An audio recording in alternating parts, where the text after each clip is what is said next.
Hello YouTube, this is Morgan Airspeed Prime here with my next Star Wars Rewatch video. This is going to be my re-review for Star Wars Episode 7, The Force Awakens. So we're finally in the sequel trilogy, and that's kind of what we've been building towards here.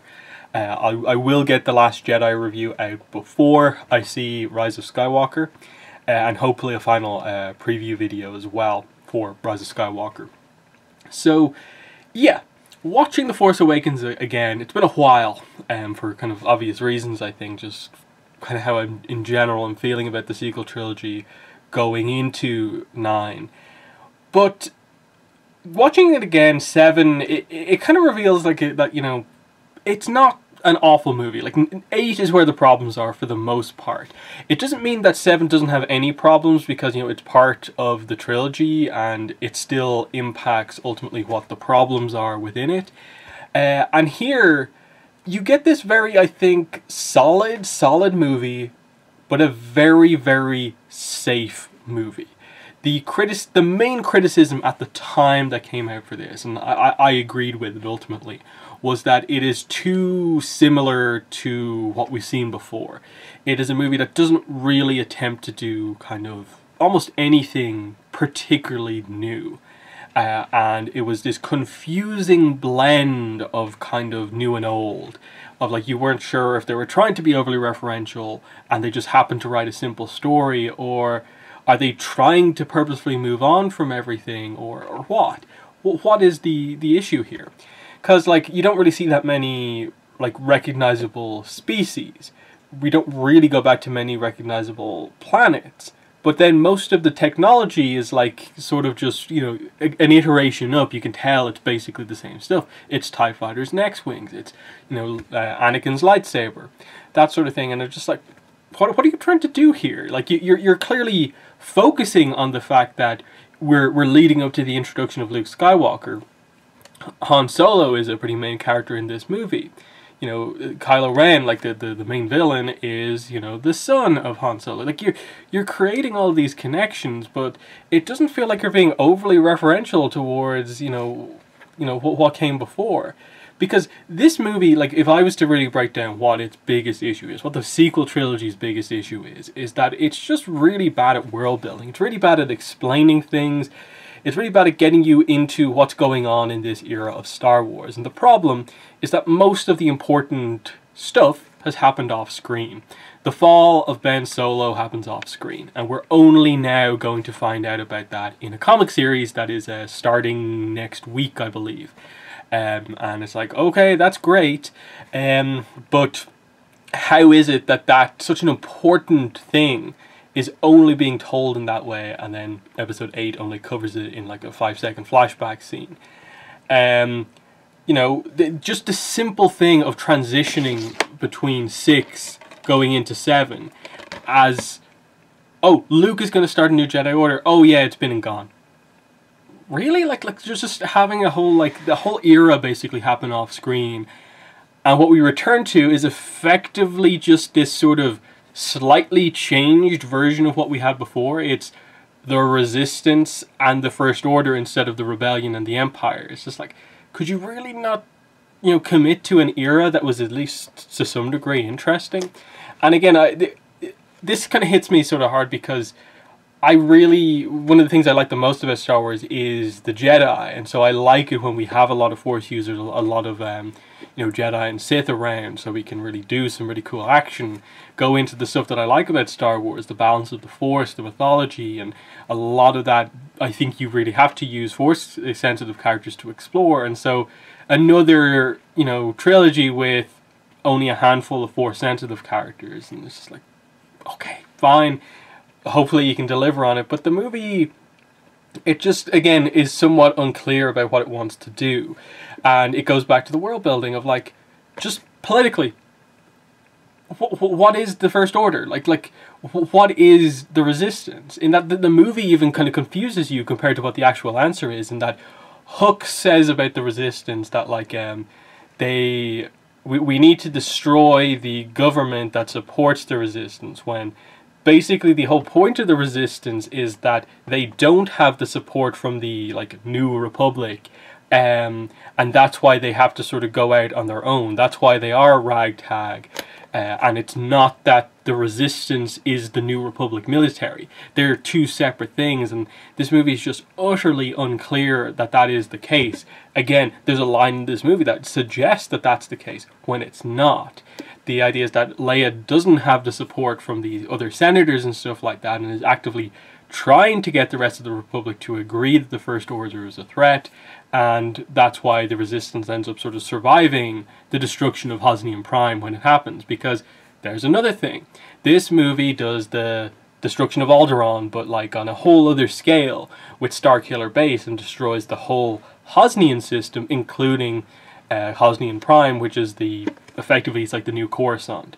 Again, they didn't really say that. They didn't make it clear that, like, oh, this is the name of this planet or anything like that.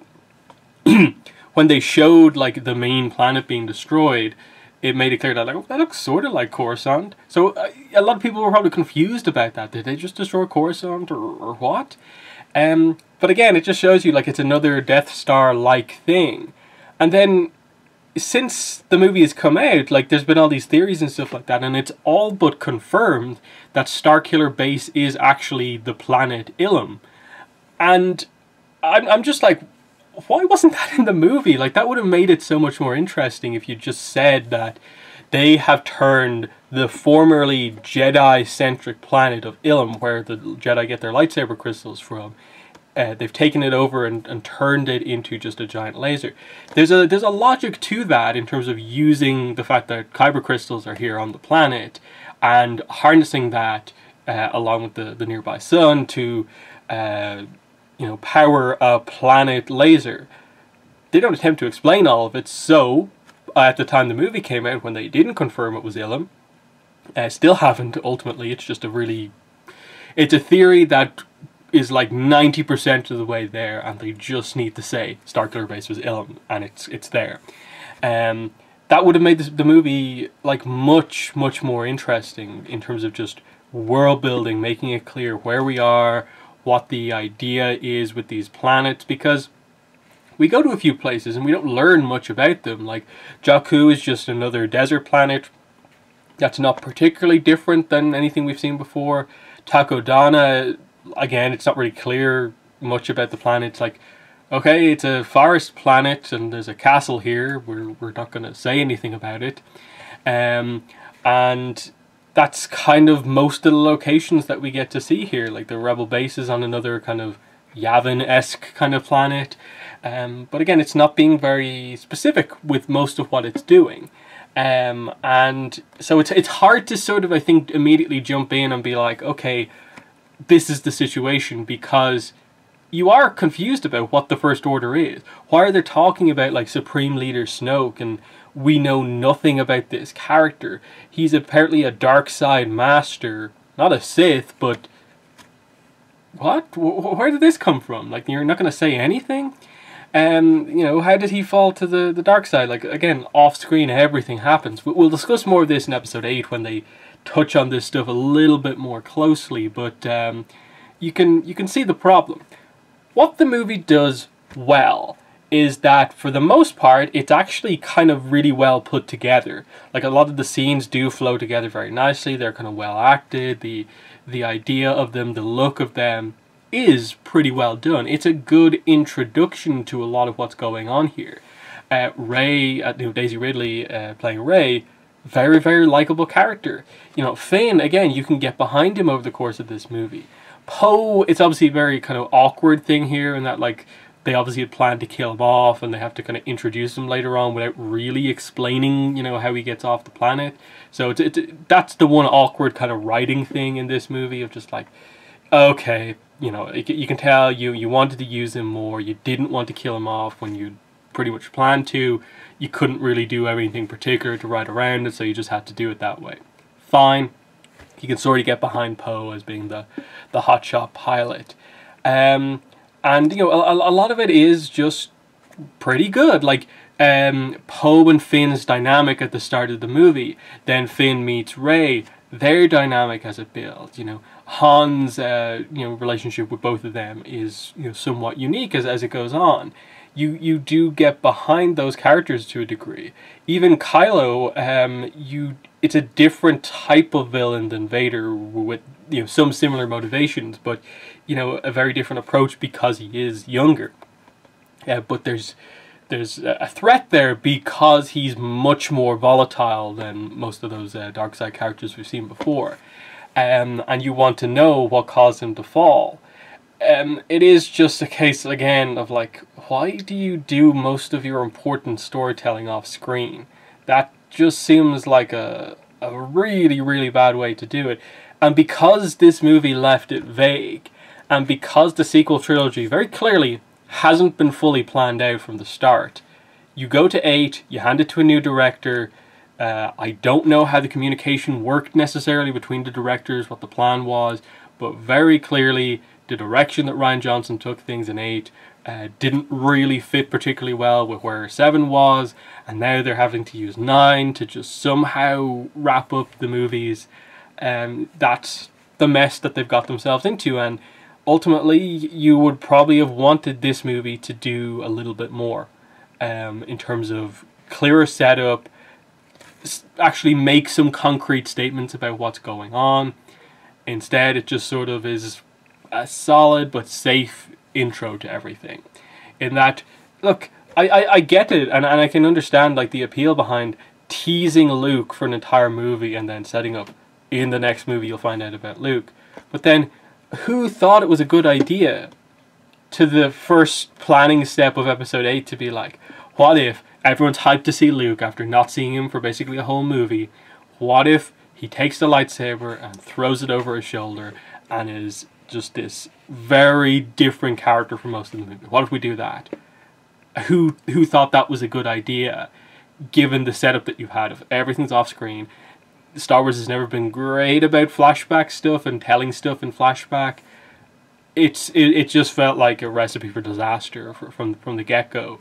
And arguably what you should have done is, in my opinion, you should have had an extra 3 movies. Like what we have here as the sequel trilogy, 7, 8, and 9 probably should have been like 10, 11, 12, and we should have had 3 movies that would have been 7, 8, and 9, covering stuff like Luke with the Jedi Order, the rise of Snoke, the fall of Ben Solo, and like obviously these 3 middle movies here, my theoretical 7, 8, and 9 wouldn't have even featured like Rey or Finn, or maybe if you had to feature them, it would have been like teases about stuff. But again, there's such a story to whatever's going on with Snoke, whatever's going on with Ben Solo, Luke in the meantime, Leia and Han and all that issue. Cover that. Cover it so that we understand what the First Order is, we understand what the Resistance is and what the situation is in the world, why these things have happened, the rift that's developed between our main 3 characters here. Because that's the thing. That's the thing with this. Like, look, I get it's coming back to it after a very long time, but they're still the trio. So to just get across that they're all separated completely, that Han and Leia have had a child, but they're not really together anymore. Luke is just isolated himself. How could you do that and then not reunite the 3 characters? It's such bad planning, and for Star Wars, the franchise of franchises, basically, to take that approach, it just feels like amateur hour, basically. That is such a mishandling of such an important property. How could you do that? It just is unbelievable to me that is the case. Let's get into some of the specifics. I've liked in these videos to focus in on the lightsaber fights. So what we get here is a kind of 2 fights, basically. We get Kylo versus Finn, and that transitions into being Rey versus Kylo. What I noticed watching it again and like analyzing the choreography a little bit more is that there's actually a little bit of chemistry between Finn and Kylo in the fighting. You see probably in this movie the best choreography with the lightsabers when those two have their little battle. Again, it's a very short one. It's just a few little sequences, but it's like 10 times the choreography that Adam Driver and Daisy Ridley seem to have with each other. Because watching this fight again, in that, like, this is the fight to look to before we head into 9, where we're going to get the big final duel between the two of them. This is what we have to work with here, is Rey versus Kylo from Episode 7. The problem that I see with them and getting good chemistry and choreography out of them is that Adam Driver, or I don't know if he's directed to do this, or this is just like some sort of a personal style he seems to have developed when it comes to using the lightsaber in the action scenes, but he seems to treat that lightsaber he has, the crossguard lightsaber, like it's a sledgehammer or something like that. The way he throws it around, he swings it like no one else kind of swings a lightsaber, and it makes him come across as being sort of unique. He has a unique style, but it doesn't do anything for the choreography, because the opponent has to treat those giant swings as being sledgehammer blows effectively. You can't do your standard, prequel lightsaber block against one of those. So you can never have a sequence of 3 or 4 lightsaber blows in a row where it's just, block, block, down, down, or anything like that. You can't do that because every attack that Kylo Ren throws is a huge attack. Then that's compiled onto by the fact that Daisy Ridley has this really weird style of holding the lightsaber and the stance that she takes. It's so weird. Like, her hands are like locked together like this. She takes a really wide stance and just starts swinging it like a baseball bat. And again, these two styles, how they clash, is just this really clunky lightsaber fight where every block has to just be this sort of, hit it to the side type thing, because you can't just block and then immediately transition into something else. It has to be, I have to smash that away, because otherwise, you're ruining each other's style type thing. And I hope in 9 to get across that duel, you have to have some good sequences, and I'm hoping that they'll establish that, like, Rey has had lightsaber training, Kylo isn't going to be hindered by any sort of an injury or anything like that going into it, and we can just have a proper fight with good choreography, elements of the prequels coming in. I want to see some fast sequences of really quick blocks, interesting saber work, because otherwise the sequel trilogy is going to have nothing of note when it comes to the lightsaber department. And I think they need to get this right. They really need to get this right. Because for me, your lightsaber fight is your big action sequence. Has to be. And something like this, the final one between Rey and Kylo, which I assume is going to be the big setup before Kylo's turn, has to be done right.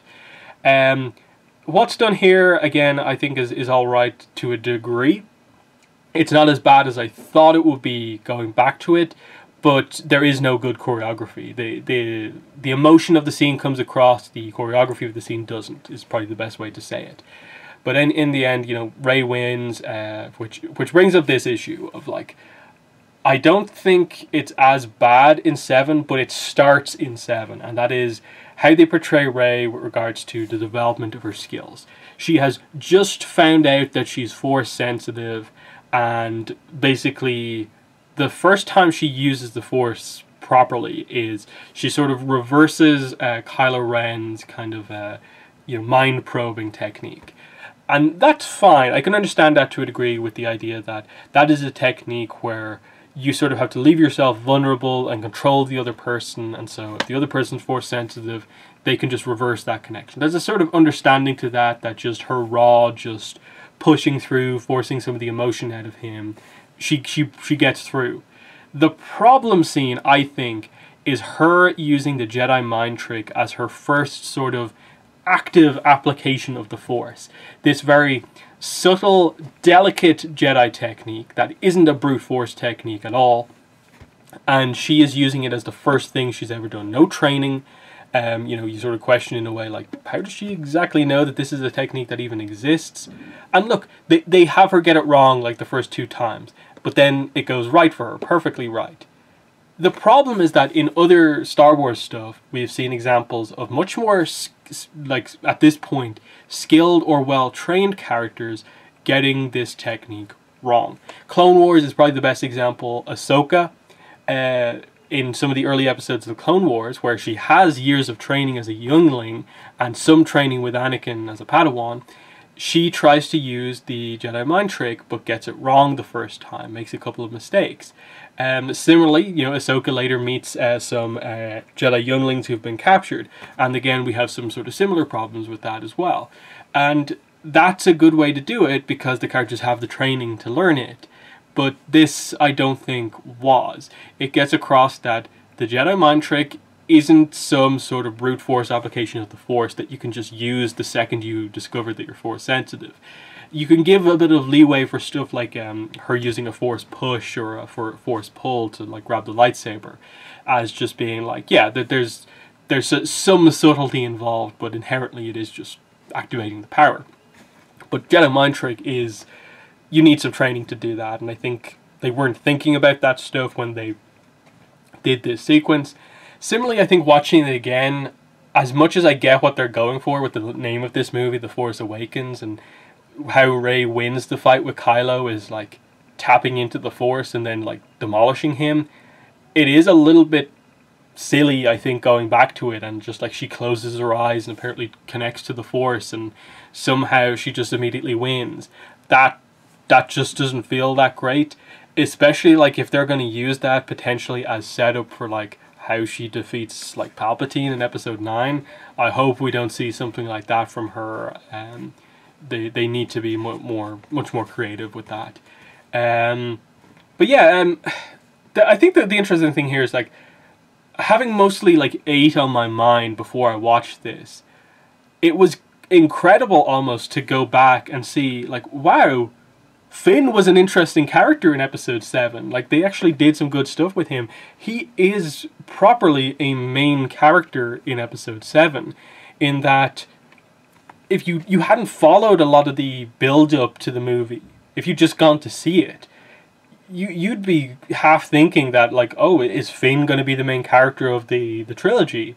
And it's only when Rey pulls the lightsaber towards herself that you realize it's her. Like, you get that moment again watching it, that, like, yeah, like, it's like it was all about Finn. Like, Finn had his own character arc here about, like, kind of running away and stuff like that. And you just sort of question, like, well, what were they doing with him? Like, he was such a side plot in episode 8, that you hope they somehow find a way to get him back on track in 9. Let's talk about Maz Kanata next. This is just a perfect example, I think, of some of the stuff that they're doing in the sequel trilogy that just feels like very not particularly well thought out. Like, here is this character who is established to, like, okay, 1, be older than Yoda. She is Force sensitive, but she's not a Jedi, she's not a Sith. She somehow has Anakin's lightsaber for some reason, not explained, but she has it. I don't know. And she like runs a cantina. You know, cantina is always a place that people like. Seems to be like the only like native inhabitant of her own planet, and she's like the most important character in the movie for just a handful of minutes, with no setup or any explanation about really who she is. I think you need to be a little bit more respectful about stuff like, you know, the age of a character like, say, Yoda. Like, he should be noted for how long he can live compared to, say, you know, just introducing a new species that lives to be like thousands of years old. And that just feels a little bit like, oh, what if it would be fun if we did this without really thinking of, like, we need to be careful with this. That's why I think a lot of people can really get behind the child, Baby Yoda, in that they're not just going all in on revealing everything about Yoda's species. They're slowly, carefully doing it so that you learn as you go on. And I think that's working for them. Maz Kanata isn't the best character because you just explain why she has basically a plot device in the lightsaber by saying, oh, it's a story, you'll have to find out about it later. And it's like, what? How did she get the lightsaber? Like, we still don't know how this happened. And this is probably the part of the movie where it feels like, okay, This is where J.J. Abrams is going to, in episode 9, have to really connect some of these dots together. Because the whole sequence where Rey picks up the lightsaber and has the vision and basically like connects to like the Skywalker sort of lineage almost is like, how do you explain that? Because this is where the real confusion's coming in. Of like, 7 basically hinted that Luke is like related to the Skywalkers, I think is probably the main way to interpret that. 8 said she's a nobody. 9 is now going to go down some other path. Who knows what direction they'll go. Like, was it planned out? I don't know. I really don't know. But I suppose bringing this to a close here, I enjoyed going back to episode 7. I thought the movie was actually really, really watchable. I had no problem sitting down for the, 2 hours, like 20 or so minutes that it was, and enjoying myself. But, as solid as this movie is, it doesn't have the highlights that all of the other movies have. Its lightsaber fights are nowhere near basically any of the other lightsaber fights in either trilogy.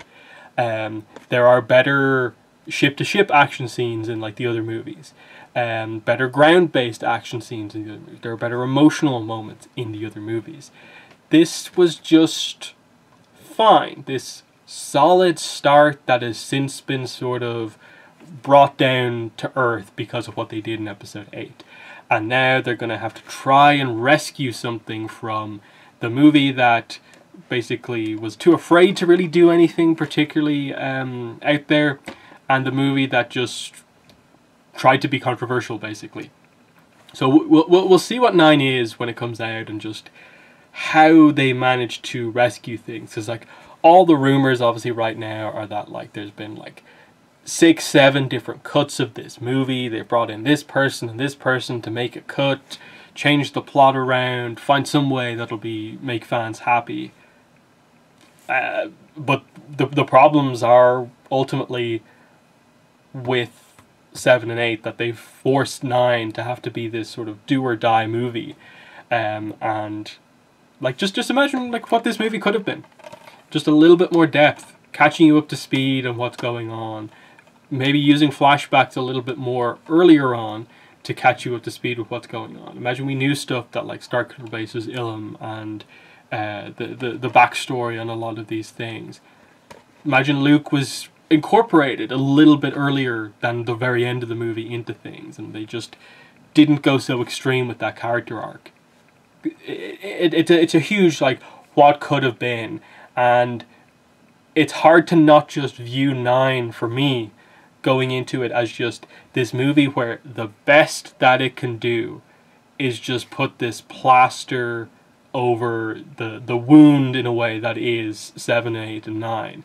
That this will be the movie that at best just salvages something from this.